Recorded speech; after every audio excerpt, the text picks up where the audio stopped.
It's been a real good time.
I mean, how could I not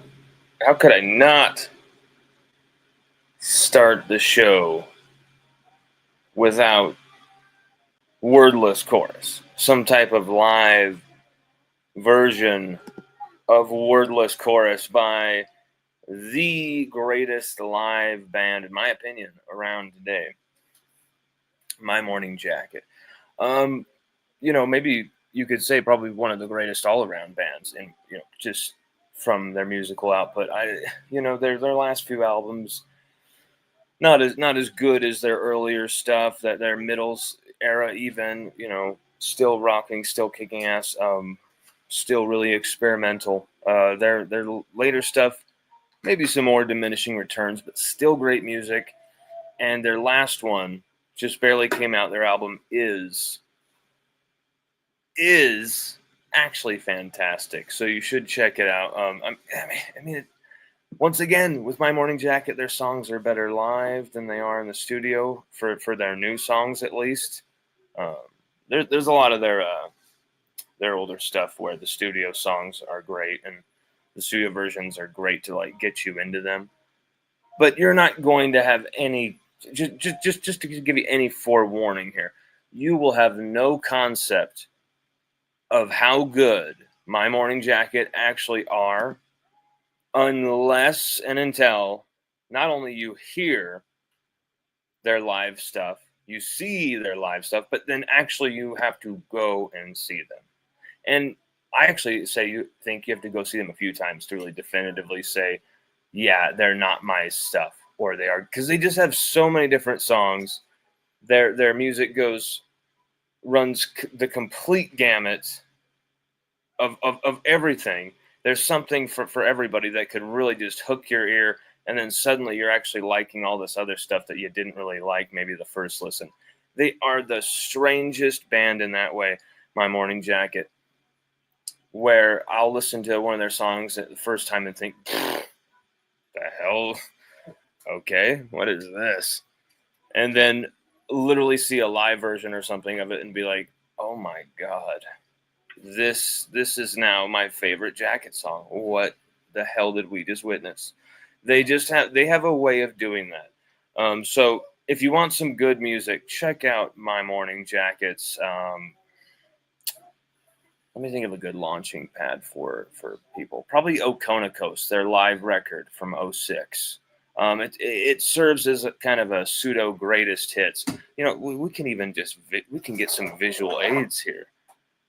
We can get some visual aids right here, actually. Get this giant slab of vinyl right here. I actually got this sent to me by a Jacket fan. This is a first pressing of Oconocos on vinyl. He literally got a reissue and was like, bro, you said you've never had the vinyl. You have the CD and the DVD. I really like you. I want to send you this. And I was like, are you serious, bro? You do not have to do that. And he's like, it's just going to sit on my shelf. I'm going to get the new updated one. I don't really care about having a first pressing. No. He had 2 first pressings. And he said that this one was damaged. And when I got it, I didn't really care. It is not, it's like maybe there's like on the outer side, maybe it looks a little rough. There's nothing bent. There's nothing ripped. It was like, bro, what an amazing gift. That dude is an amazing dude to this day. Absolutely love that guy. Chicago, My Morning Jacket fan. You are an absolute badass, my brother. Always talking to that guy. Wilco are another great fucking band. Okay. I decided we weren't going to be a show that swore anymore. And here I am swearing. I've decided we're not going to swear anymore. So that's the last one that you will hear from us. I just don't want to alienate anybody, and I don't want people to feel like they can't listen to our show if kids are around or something like that. Like, oh crap, I'm driving my kid home. I can't listen to your show, man, because you're going to swear. And so then maybe they don't even watch it that night because there's all this other stuff that they're doing instead. And, that was the time. And instead, we don't have to make every show whiskey and wine, compete with the greatness of whiskey and wine there.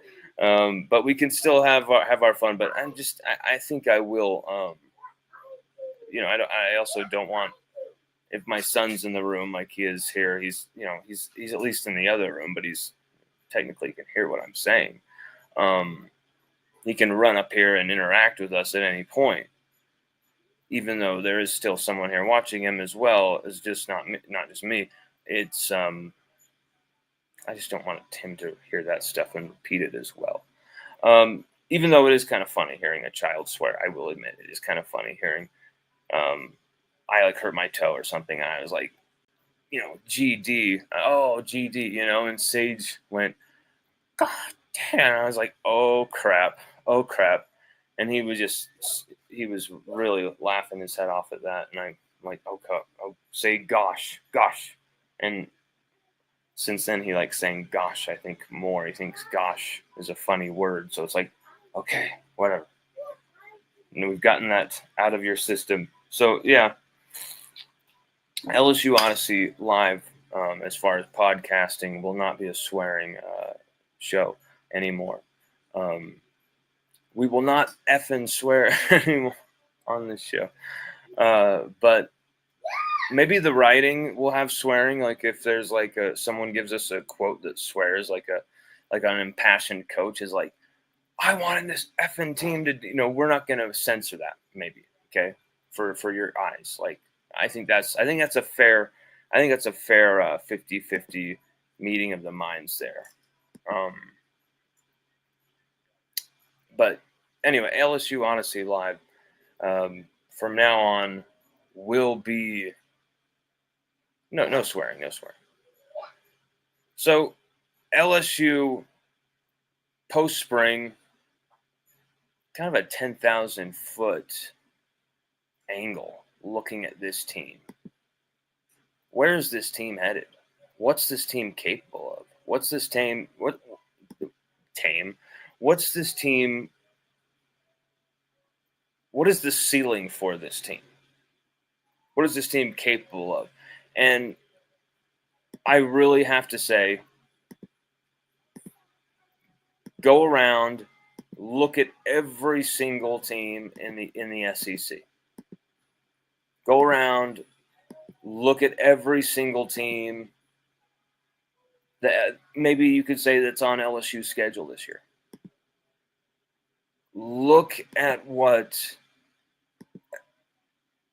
LSU has done in the transfer portal room and who they've brought in and what their impact has been. You know, they haven't just been added pieces to the roster, some bodies, some guys who might have a good moment for you once or twice in a season. They're guys who could literally start, and not only start, but push the returning starters who were there before we brought in these 18 transfers. We could, you know, their arrival has pushed them to their ultimate as well.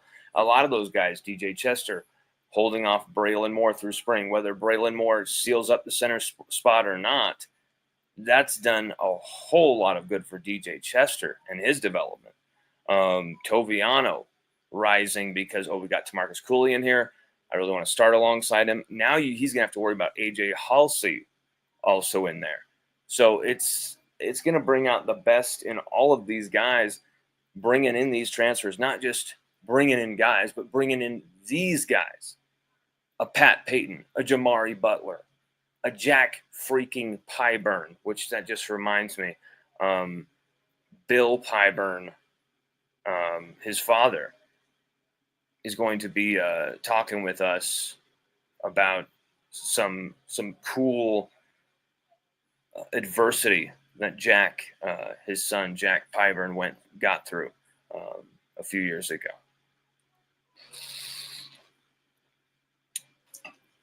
The day ran late yesterday for us to make that call, and they are in Florida, and I'm like, oh crap, I can't call him at like 10 p.m. Eastern. That's crazy. So we will call him today, but this is a team that's loaded. When you're talking about that edge position, when you're talking about you've now added Gooden to this defensive line that already had McKinley and Ahmad Bro with a season of experience. Bring in, Jacoby and Guillory only played 2 games last year. Was supposed to be, this is going to be his breakout year. He tears his Achilles. But now he's back, everything to play for. He's hungry. He wants that success. Jacoby and Guillory, Ahmad Bro, a year into doing this, a year into transitioning his body from a defensive end into a defensive tackle. That's pretty insane. And he's done it with great aplomb and great dedication to the team. Dominic McKinley, you saw him have the multiple sack game against Oklahoma. You saw him really finish the season strong. Had some turf toe injuries to start his freshman year. And that's really all that limited him from snaps because we needed him. That experience is huge for this team. But now you've had Sydir Mitchell, who everyone, I saw those comments.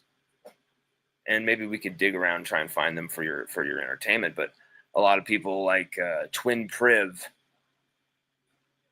or the Go Tigers James dude, who's like, the dude might even be a teenager. I'm not even sure who this person is. He sounds very juvenile. Some of his stuff. He gets blocked. He lashes out at people. He does a lot of crazy posts, many of which I actually never see, but I'm just kind of told about it, like, holy shit. Like, I'm honestly saying that I really don't see a lot of this stuff.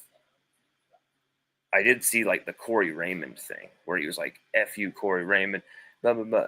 And it was like, what the heck? And I'm like, bro, read my article. I'm telling you that even though they're predicting that Corey Raymond's going to go to whoever, DJ Pickett's going to go wherever, Corey Raymond has actually sealed DJ Pickett. That's our prediction. Steve Wiltfong was from 247, I think he works for On3 when he made the pick, was saying Pickett was going to Oregon or something like that. We were like, no, Pickett is going to LSU. And that's not just a homer pick. That's because we got a good source here. He's going to LSU. And we were firm on that. And that kid still is like, nope, F. Corey Raymond. He's a blah, blah, blah. It started like saying the N-word from what I believe, what I'm remembering. Yes. I remember the tweets. He, of course, deleted all this stuff after it was proven that, Pickett obviously committed to LSU. Of course, he deleted all that stuff. But that kid, complete clown show. There's a few of these fans in every fan base. But, this defense, Sydir Mitchell was someone that got those guys on the forum, a James or a Twin Priv, were like going after and saying, this guy's only going to play 10 snaps a game. He's not even going to play much for LSU. He's not even going to be anything, and he's looked far more dominant than any of that crap. He has been absolutely at it.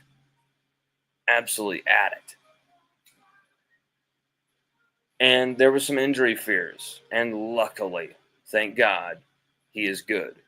I don't even think, maybe he missed a practice or was like back the next day, but it was really no big deal, whatever the injury was.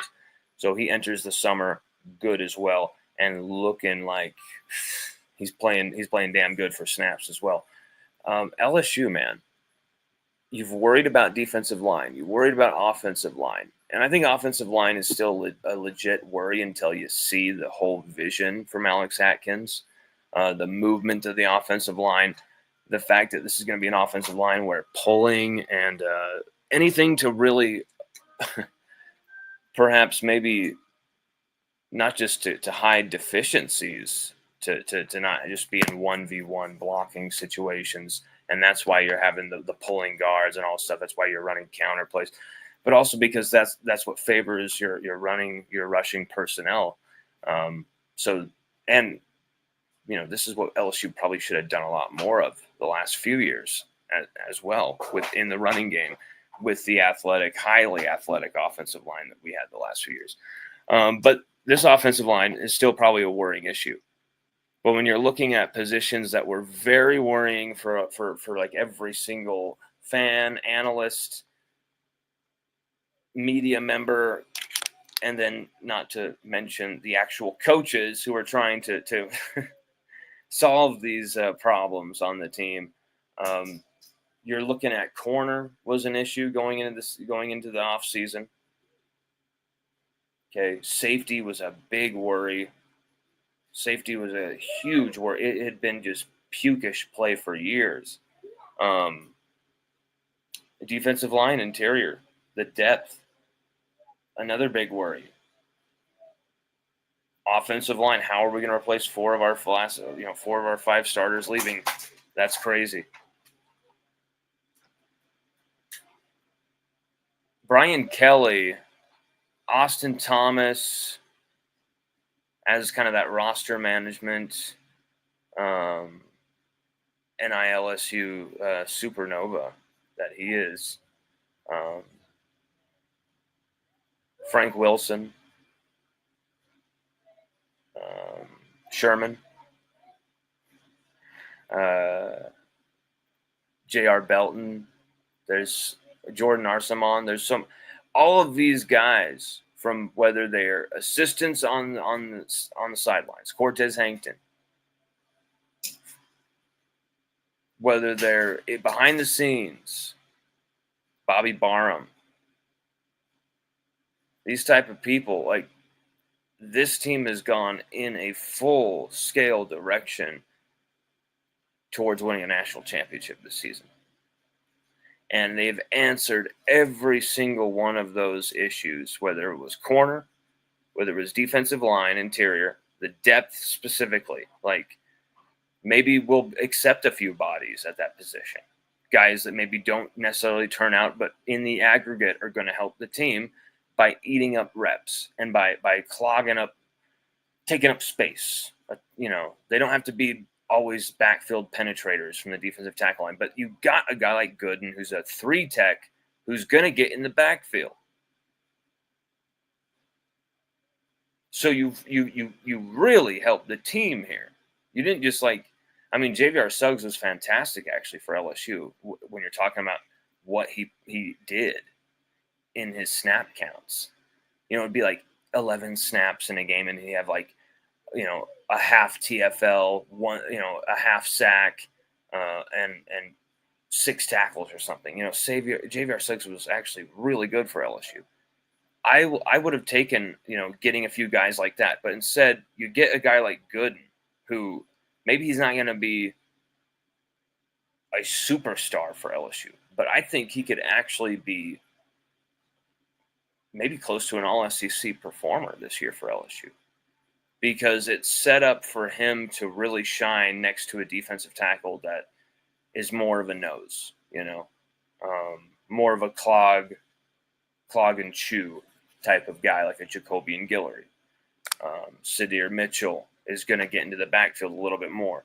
Jacobian Guillory is going to get in the backfield a little bit more than people are expecting as well, because he simply has to for that NFL resume, I believe. So I think he's going to get he's going to get a few numbers there as well than you're expecting. I think LSU have done everything they can from recruiting, transfer portal, retention, just retaining all of the right guys, not just retaining players. Oh, we got to make up numbers. They retained the right guys.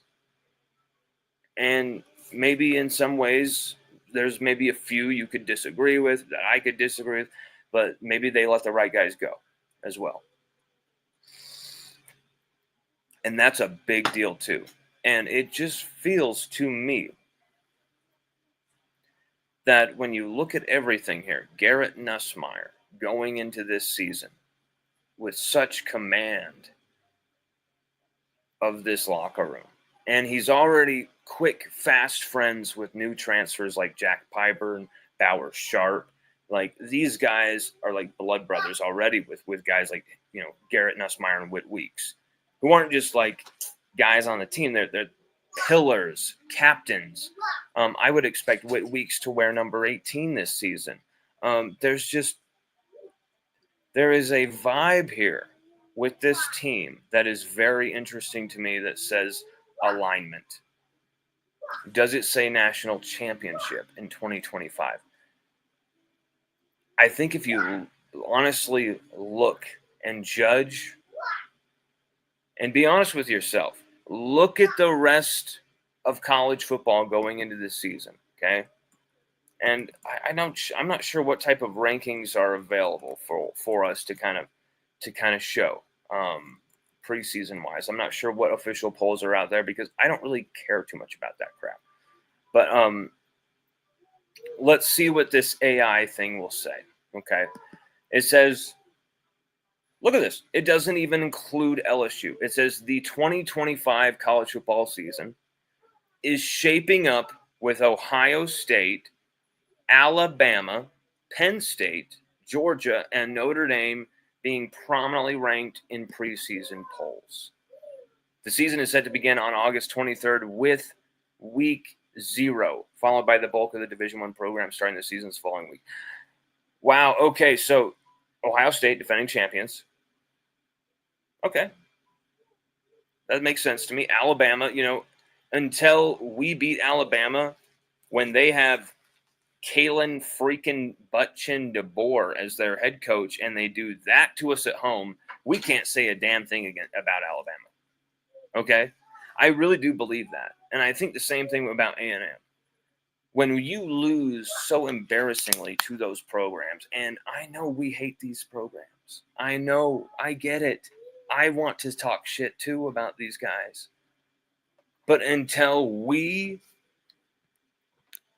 can get on top of what we're doing and actually beat Alabama like we should, actually beat, stomp Texas A&M, contend with a Georgia, then we can't talk shit. We will have to just accept what these rankings are telling us. And okay, but this is exactly the same script that LSU has thrived off for so long, being doubted, being the kind of snake in the grass that no one's seeing coming, being kind of this like rising giant out of the water, this monolith. You know, this is a team with all the pressure on Brian Kelly of judge me on year 3, judge me after year 3. And then we saw what happened in year 3, where everything went wrong for LSU, from injuries. It wasn't just the amount of injuries. You had literally the worst, like the absolute wrong guys getting injured. John Emery Jr. shows you, I'm going to be your number 1 back this year. I'm destroying USC's defense, who were absolutely playing their ass off against us. And John Emery Jr. looked like your number 1 back last year in that game. And then he tears his ACL right after that. Jacobian Guillory's your starting defensive tackle, one of the key pieces of the team. And you were counting on him to show you the way every day, like Peter Frampton. You were counting on him to dominate against the, you know, Texas A&M, Alabama, and maybe help us stop a running quarterback in some way, be that kind of a clogger, the chewer, the taker of double teams, so that other guys can penetrate in there and get the quarterback, can be able to see through the wash. The linebackers can come in through there on a blitz, and then make up a few TFLs, get a few sacks, bat a few balls in the process, recover a fumble or two. And then he goes down. Harold Perkins, who they just were trying to shove a round. I mean, I don't even know what you would call it. Like, they were trying to, I mean, it was not going to work.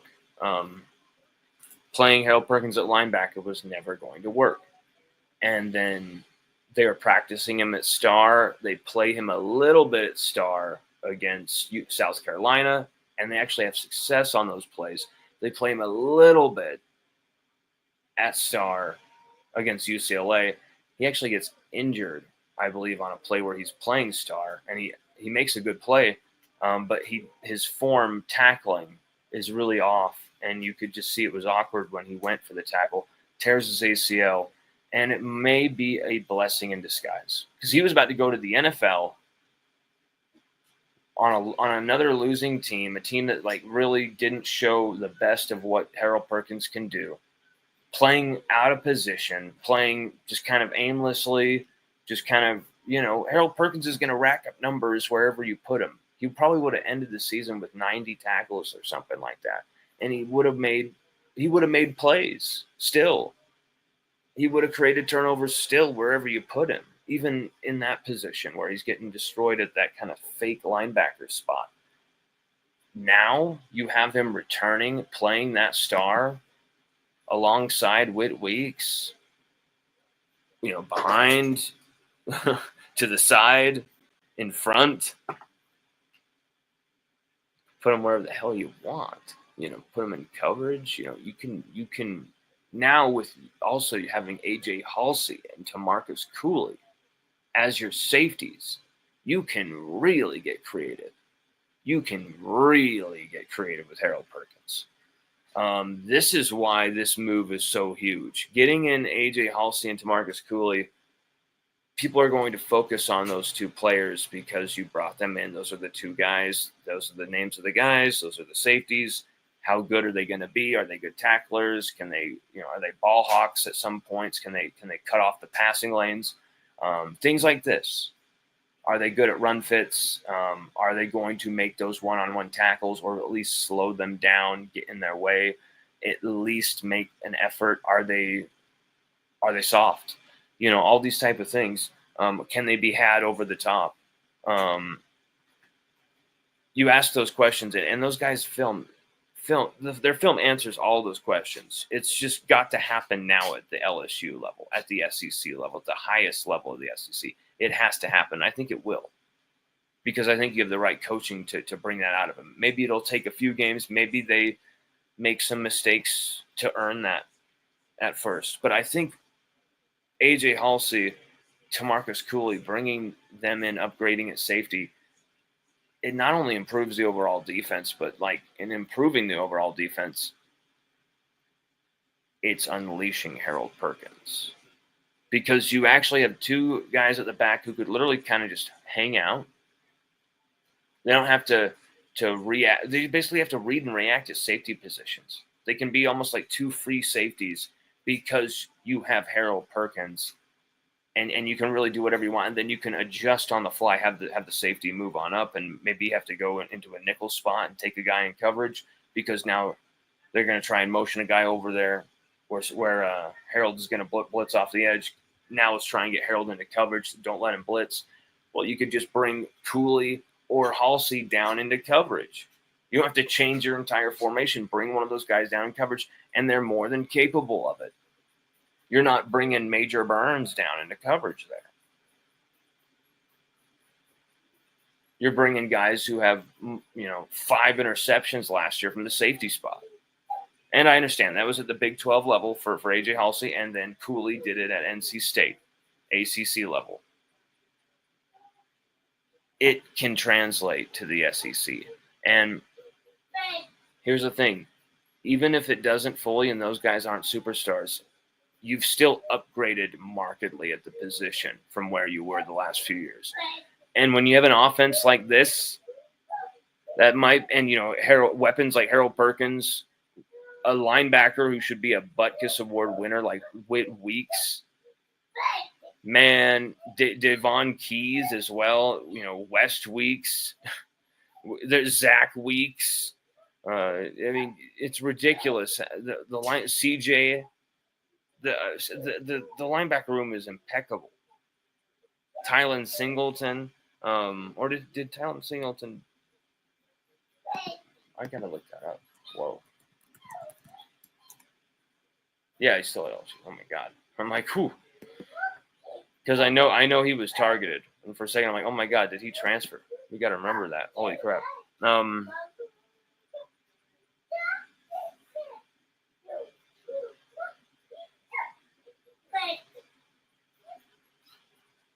What is going on? This is a team that can win a national championship, and you've heard that. People have said, yeah, this is a team that can win a national championship. They got the quarterback to do it. I'm going to say it.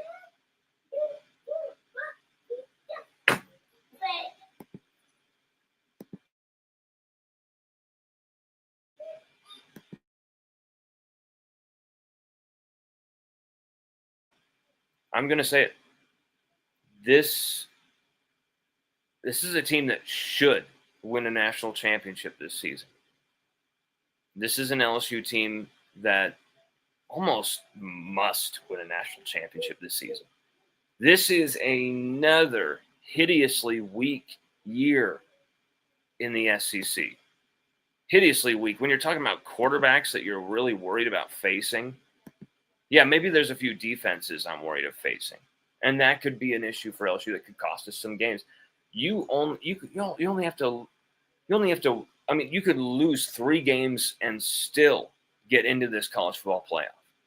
That is how low the bar is. The fact that we couldn't do it last year is an atrocity. It makes absolutely no sense. You could not beat a 4-5 Florida team. That's all you had to do, and you would have made it in. And then who the hell knows? Who the hell knows? And instead we threw that opportunity away.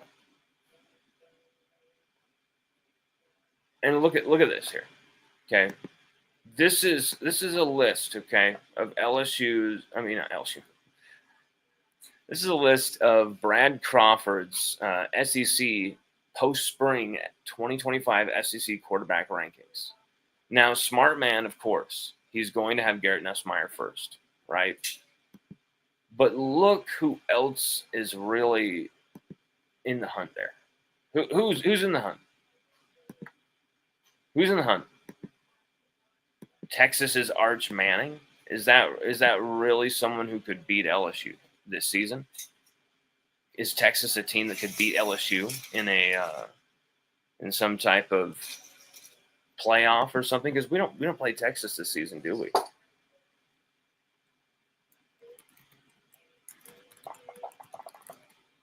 I'm gonna pull up that schedule because I swear to God we don't play Texas this year. I swear we play Oklahoma again. Clemson, Louisiana Tech, Florida, Southeastern Louisiana, Ole Miss, South Carolina, Vanderbilt, A&M, Alabama, Arkansas, Western Kentucky. Yep, at Oklahoma. That's what I was thinking. It was Oklahoma again. At Oklahoma. Okay. So LSU, yeah, would maybe a face-off against Texas in the SEC title game or something. Does Arch Manning did Texas scare you? No, not with this team that we have. Lenora Sellers. I'm talking purely on paper what we're seeing right now, right? This is because that's all we can do here. Lenora Sellers, South Carolina. We've seen what Braden Swinson, Harold Perkins, Sage Ryan even stripped the ball from him with a strip sack. There were some plays made on Lenora Sellers. Even though he made some plays on us, we knocked his ass out of that game. But here's the thing I will say. The defense was so bad. The safety play was so bad. If it weren't for Braden Swinson, if it weren't for plays by Sage Ryan on that blitz, plays by Whit Weeks, and then, Whit Weeks even makes a few mistakes on on run fits and gap control with holding contain with Lenora Sellers. Maybe that game's a lot more interesting because he was running the hell all over LSU's defense. And that's the number one thing. If LSU can't stop a rushing quarterback this year again with all of who we brought in, I don't know if LSU will ever do it. I mean, it's just insane. But you look at that list. Diego Pavia, sure. Vandy, they're always capable of pulling out a miracle. Look at what they did against Alabama. I shouldn't discount them, nor should anyone else. That's going to be a hard game once again because they're on the schedule, I swear. Yep, at Vanderbilt, and that's before A&M. So you got at Vanderbilt before at home against A&M. That is a tough outing.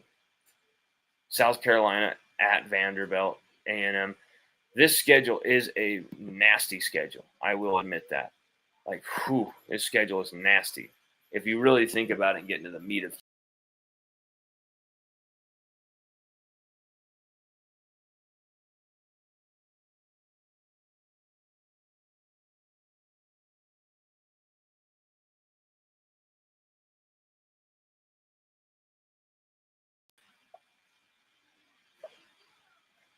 now, each game week to week is kind of like a season unto itself, That's crazy. This schedule is just nuts when you really get into the meat and potatoes of it. At Clemson, Louisiana Tech, that's obviously going to be a gimme one. Versus Florida, at home against Southeastern, at Ole Miss, another one against Lenore Sellers, another running quarterback. At Vanderbilt, another sort of running quarterback. He still gave us problems last year, but it was the best we played against Pavia, you can't really call him a running quarterback. He makes plays with his feet. He's a quarterback that makes plays with his feet. That's what we'll say. A&M at Alabama, November 8th. And then Arkansas, Western Kentucky should be a gimme one, but you never know. At Oklahoma to finish this season. Okay, so that's a little rough. That's a little rough schedule. I think here's the thing though. Every one of those teams, LSU can absolutely more than kick their ass, more than beat them.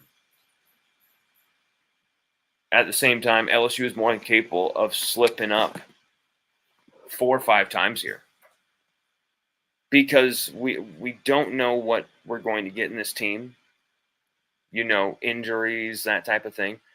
But from what I'm seeing, what I'm going to call, just looking at this team from 10,000 feet,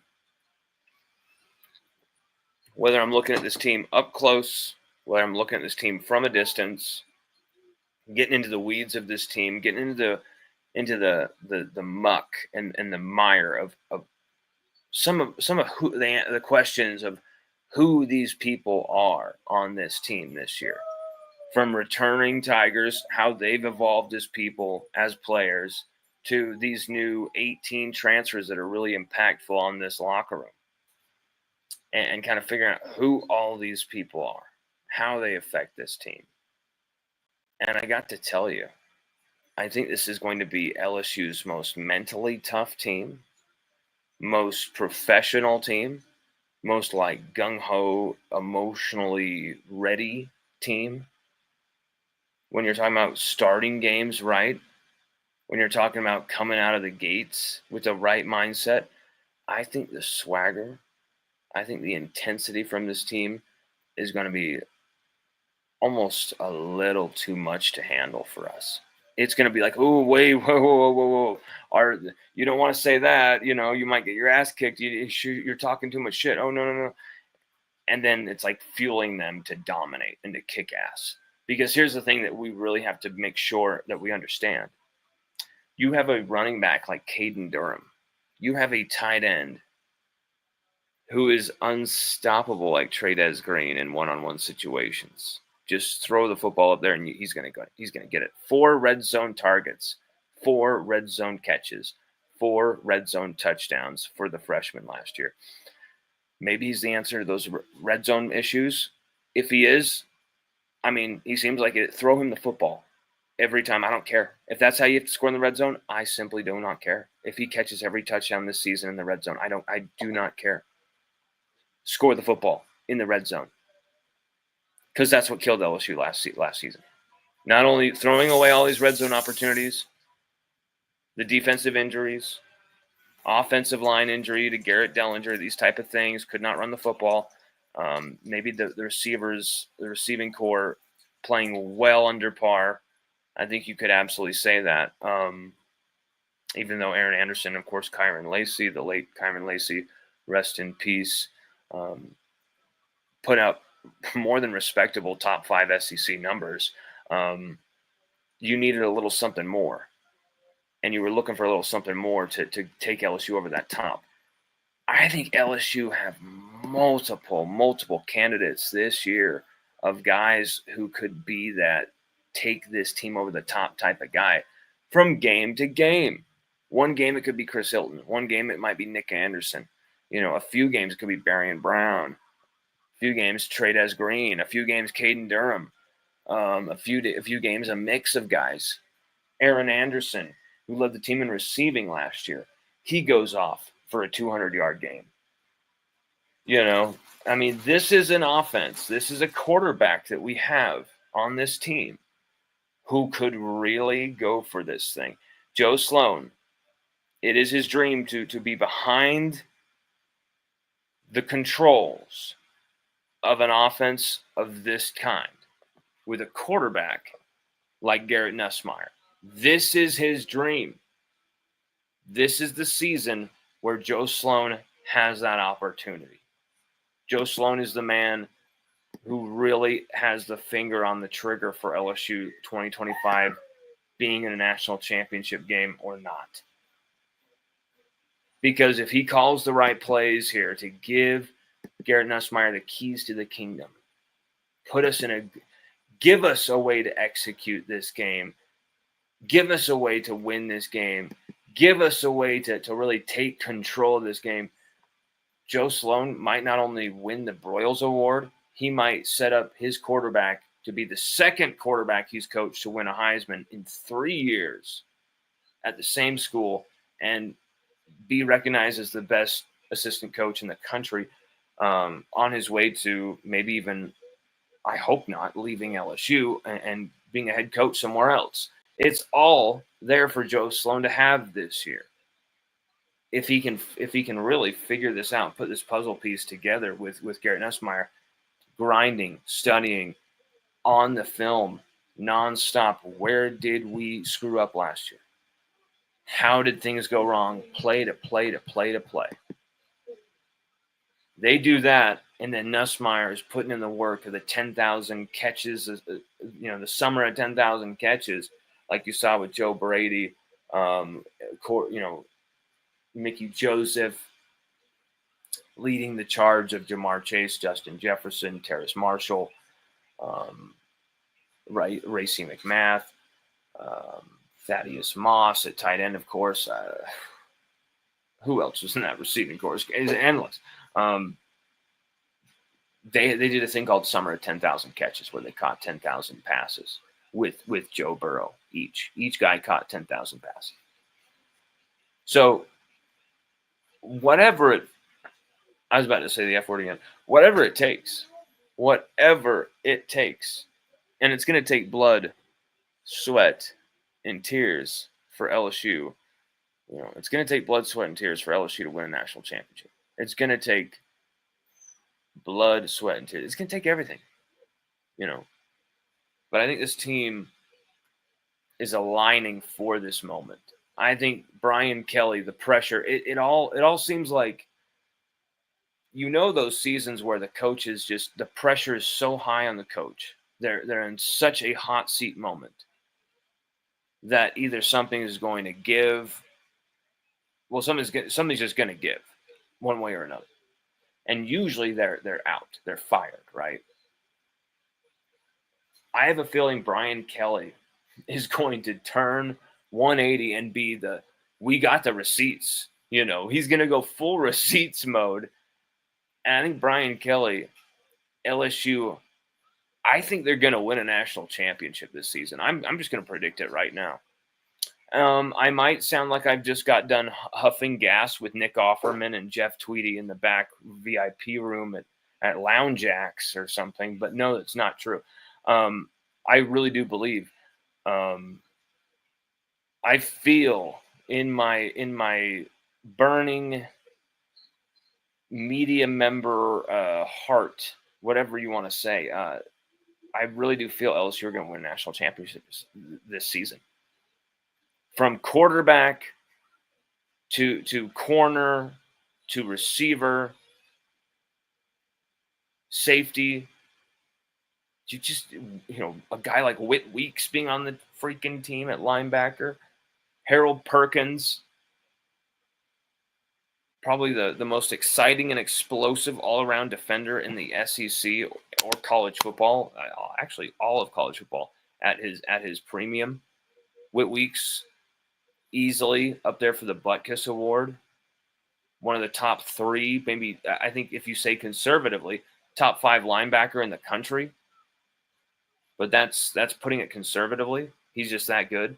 Davon Keys is right there, top 20, top 25 linebacker in the country. Davon Keys will probably be at the end of this season, right up there in the mix if he gets those reps. This is a linebacker who can get those interceptions, get those fumbles, make those plays. This is a team that has solved a lot of the questions, answered a lot of the questions that were there about this team going into this offseason. Is safety going to continue to be an annual issue at LSU? Can this team answer their depth problems?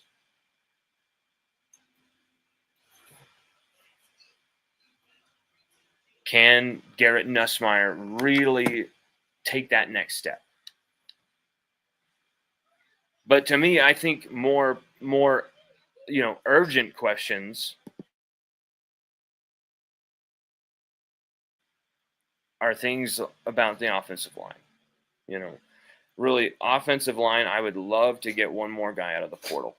Get one more offensive lineman out of the portal. I think that would really make me feel good. And I know LSU are keeping their eye on a few people from the portal, offensive line-wise, seeing if there's going to be a few guys who might leave, go in the portal. But outside of that, I know nothing about offensive line or LSU getting offensive linemen out of the portal. I know there's a few guys they're keeping their eye on, they're keeping tabs with, and that can change very quickly. Let me actually check my phone, because as I'm telling you this, I'm shoot, you needed to look at something. Shit. I mean, shoot. We weren't going to swear on this show anymore.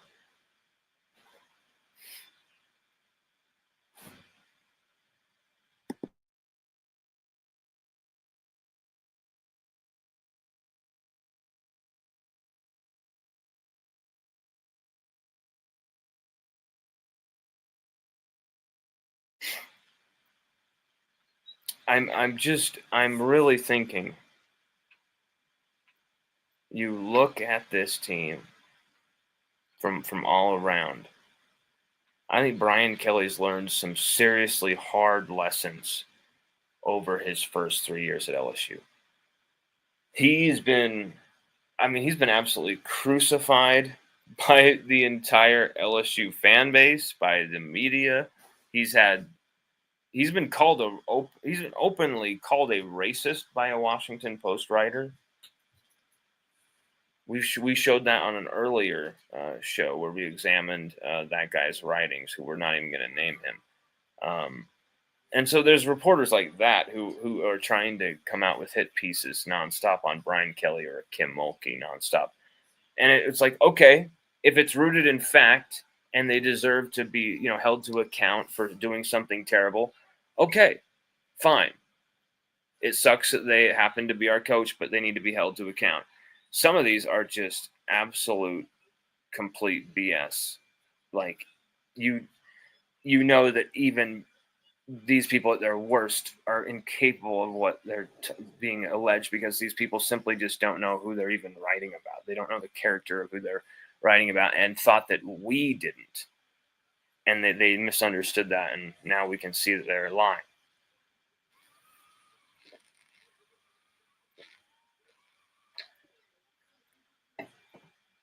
And Brian Kelly's dealt with a lot of bullshit from all sides. He's dealt with bullshit from me. Brian Kelly probably doesn't like me because of the stuff I've reported, because it hasn't made his job easier.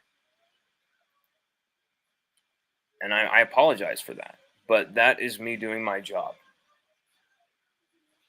And I don't go into a story reporting it saying, is this going to make my job easier or better? Or is this going to hurt or help LSU?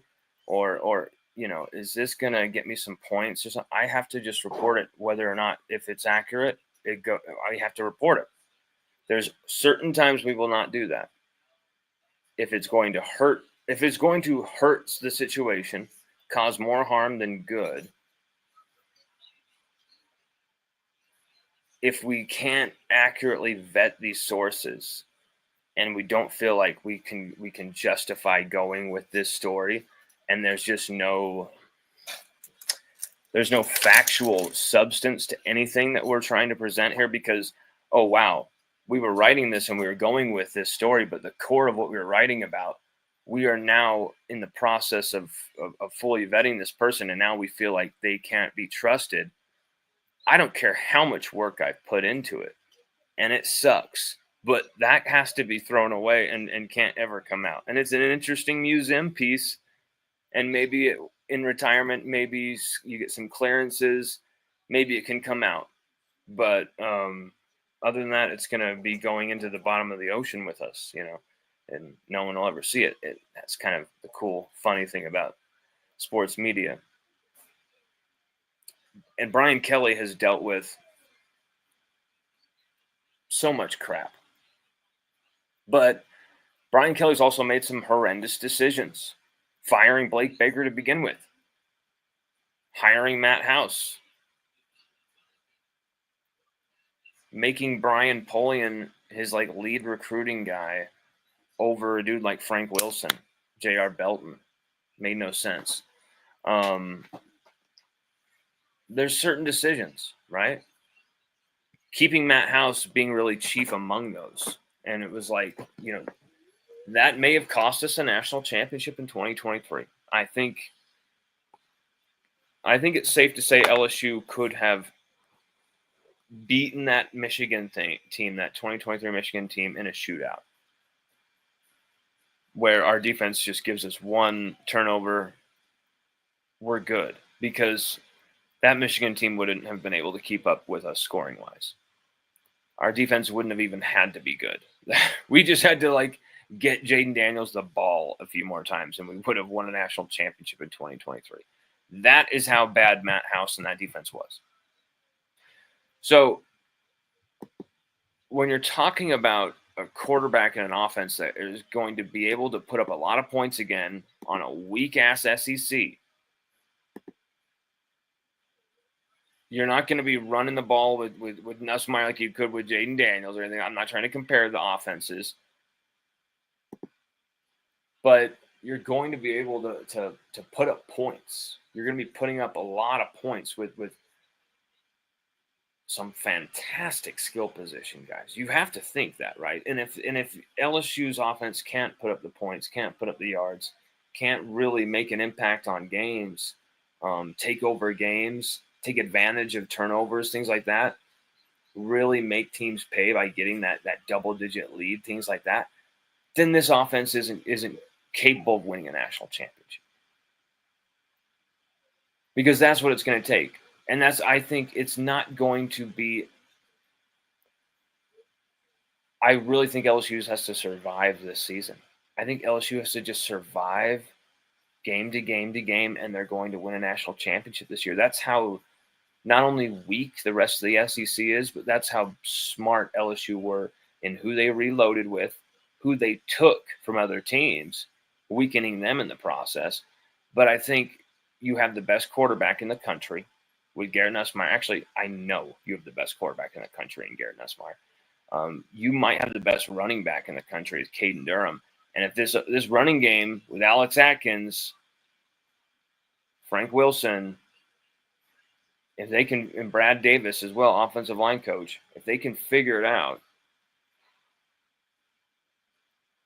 if we can figure out offensive line, I feel like this team has answered every question as far as personnel.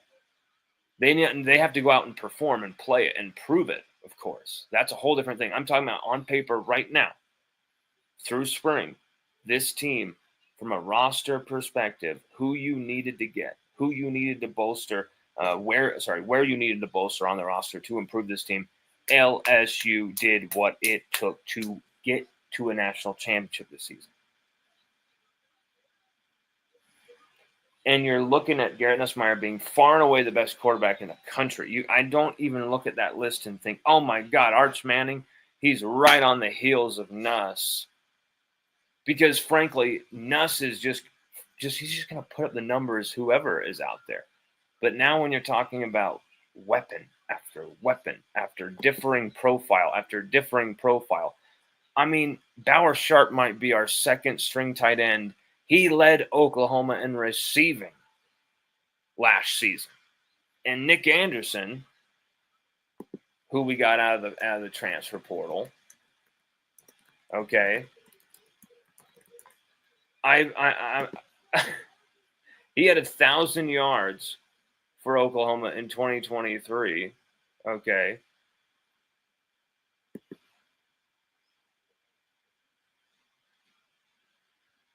And I believe led them in receiving.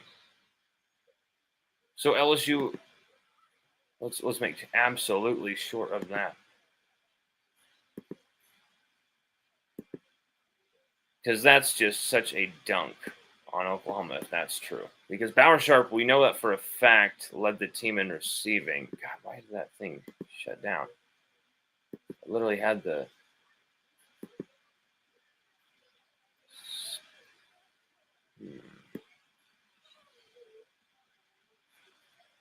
Wow. This page is terrible. What is wrong with this page? Sports Reference is going finicky on me here.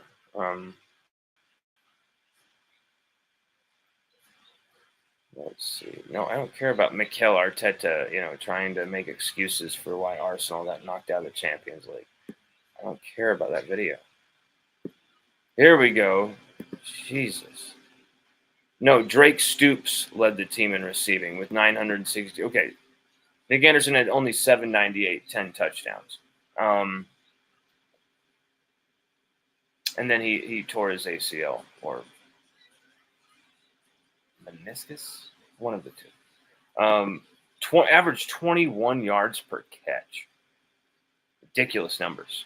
That's like Jamar Chase type numbers. When Jamar Chase was at LSU. Regardless, you had the leading receiver for Oklahoma, who might be your second string tight end and might be a secret weapon as a tight end, as a receiver. Trey'Dez Green dominating as a receiver as like a hybrid tight end receiver. Just can you contend with my hops? Probably not. You've got speed after speed after speed with Aaron Anderson. You're going to unleash him in the right ways this season, I think. Last season, there was some times where you had moments like against Texas A&M. Aaron Anderson caught a touchdown right over the middle where he just absolutely, his searing pace is all for show. He goes for the touchdown. Just cooks everybody. Right?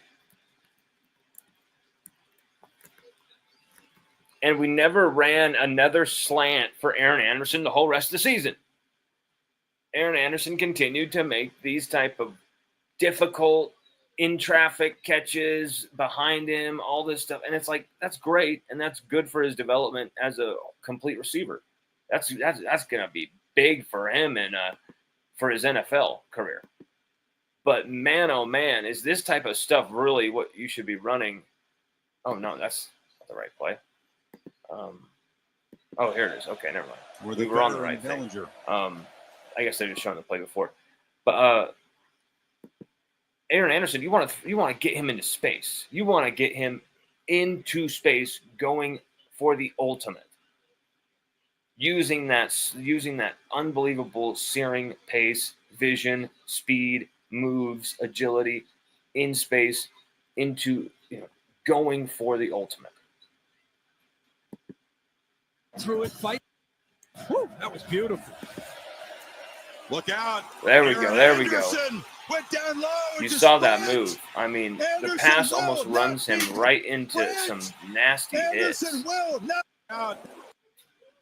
He almost gets hit horribly here, Aaron Anderson, on this pass, but makes that move, goes through them, and he's gone.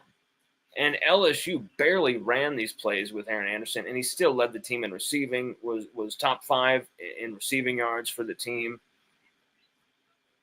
You unleash him like that. You unleash Barry and Brown like that. You call more slants. You call more mesh. You call more screens. You call more jet sweeps to certain guys, putting them in space. You run more motion. You take more time caring about the matchups you might produce in the receiving game.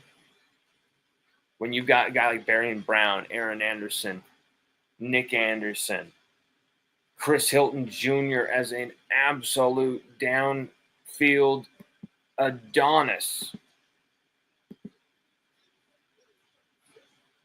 then they're really Nussmeier, with the arm that he's got, the plays that he can make, we could be talking about a team that is flirting with 2019 LSU type numbers. And that's no joke. That's not me messing around. That's not me, getting all caught up in stuff or being, whining about, LSU. Like, I'm seriously saying this team, no hyperbole, no ifs, ands, or buts about it. This team really has the depth, the talent, the potential, the home run hitters. They've got the playmakers. They've got everything here to win a national championship. Will they do it? They've got the coaching staff as well to make that happen.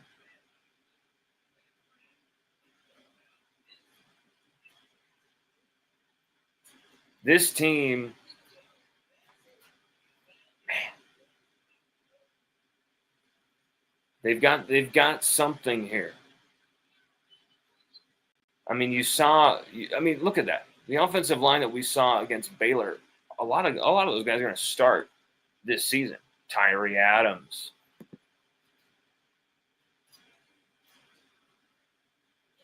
I mean, you even got guys like Braden Augustus in there on this play.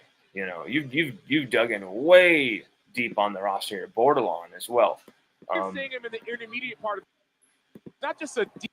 Everybody played great in that game. And once again, there was another play, Chris Hilton Jr. getting him in space, slant route. Boom. Getting him into space. Look at that. Look, that guy has to make a shoestring tackle or Chris Hilton Jr. is gone. He's gone if you don't make that shoestring tackle. Why haven't we been attacking defenses the way defenses attack us? If I was a play caller, if I was an offensive coordinator coaching a game against LSU the last 4 years, I would have understood, guys, all we're going to do all freaking game to set up maybe like some downfield shots and stuff is throw over the middle because they cannot cover it. You throw it over the middle, they're done. They are cooked. Throw the passes over the middle. Call some in slants. Call some, some crossing routes. They're done. They're done. Cooked. Crisped. Crisp and glovered. I mean, literally refried beans. I couldn't say refried beans there correctly. I almost said refried brains. I mean, this is a savage moment here, where LSU, their defense could not cover this over the middle, but a lot of defenses in modern football can't cover it over the middle, and they especially can't cover it over the middle against our guys. And the fact that our guys haven't been running those plays,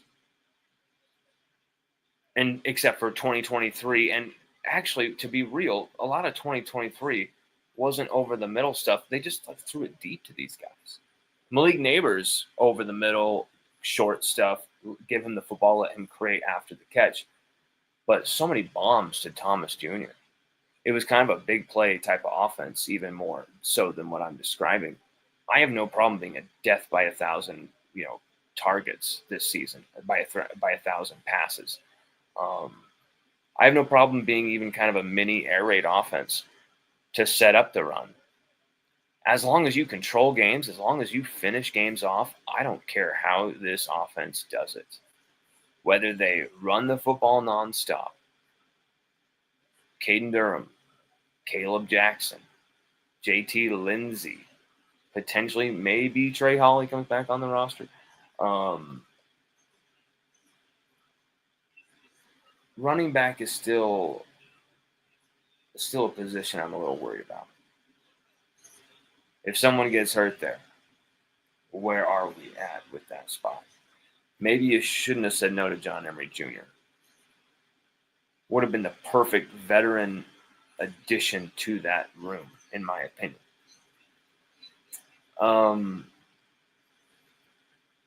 What's up, Tiger Den? Thank you, brother. You are a good brother. Thank you, my man.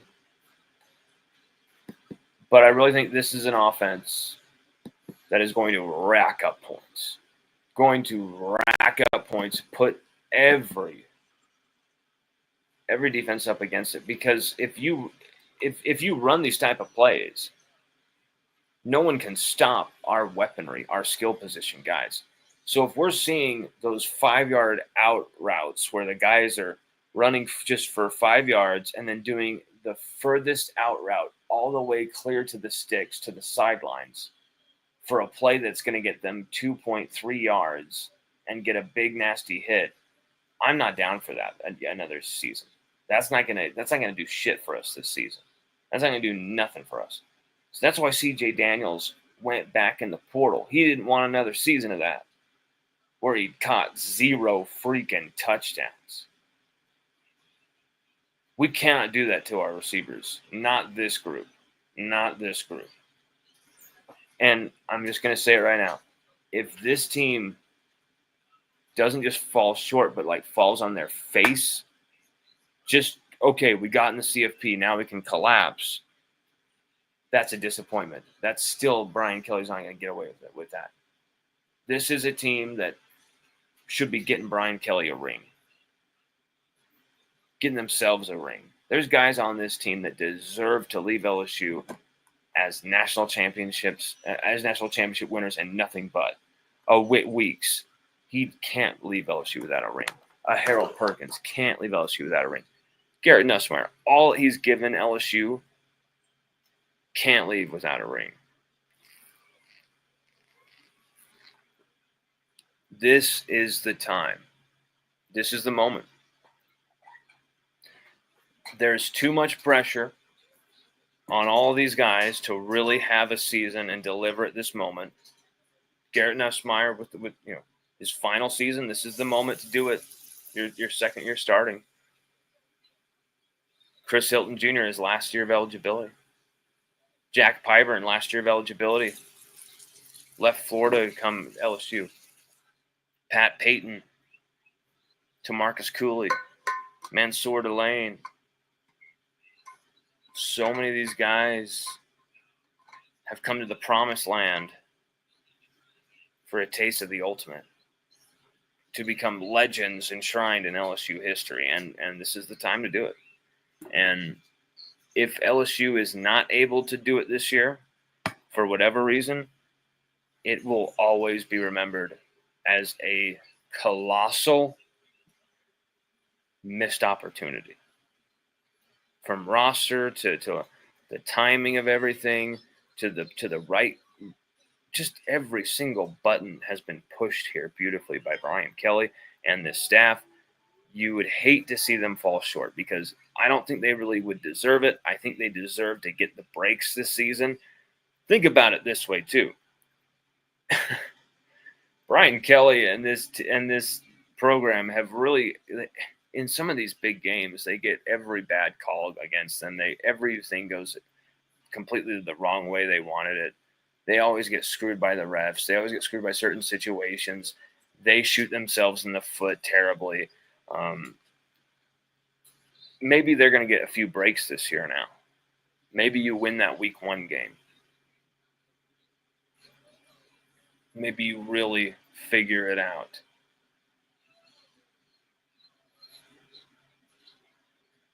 But I have to say, I'm just going to say it right now. To reiterate, I honestly think LSU win a national championship this season. Of course, injuries to top players can change that prediction for sure. Between here and now, when you talk about, certain guys getting hurt, I'm knocking on wood there. Things like that happen. That can change things. But right now, I'm not even being a sunshine pumper. I'm not even being that was just me knocking, buddy. I'm not even being a wise guy. I'm honestly telling you, this is the best roster in college football, top to bottom. Starts at quarterback. Maybe the offensive line is still a worry. Maybe even if they're deficient this season, LSU might have the offense, the quick, fast passing offense, maybe to get away with it. Maybe they can't block well one-on-one, but because we're doing this pulling, counter, rushing type of movement on the offensive line, rushing attack style, maybe that kind of covers up the cracks there at the offensive line. There's little details here that I think people don't want to admit to or look at, because they don't want to say, oh, the offensive line might not be bad, might be bad, or blah blah blah. And I'm not trying to say that. I'm simply trying to say, if those things happen, there's so many ways that this thing can go right still. There's so many positive signs on this team for if this doesn't work, then you can go to this plan, or this plan B, this plan C, this plan D, this plan E. there's always some type of exit strategy for every screw up that could happen. Even if, I can't even say it, but even if someone goes down at quarterback, you actually went out and you got some really good answers at quarterback. And you also got Jawan Johnson a ton of confidence to be your backup even too. King Cole Adams saying, I'm just hoping, I hope Jelani Watkins has put a little armor on. Him, Chris Hilton, and Barian Brown have that elite speed that can back defenses off the ball. Yeah, man.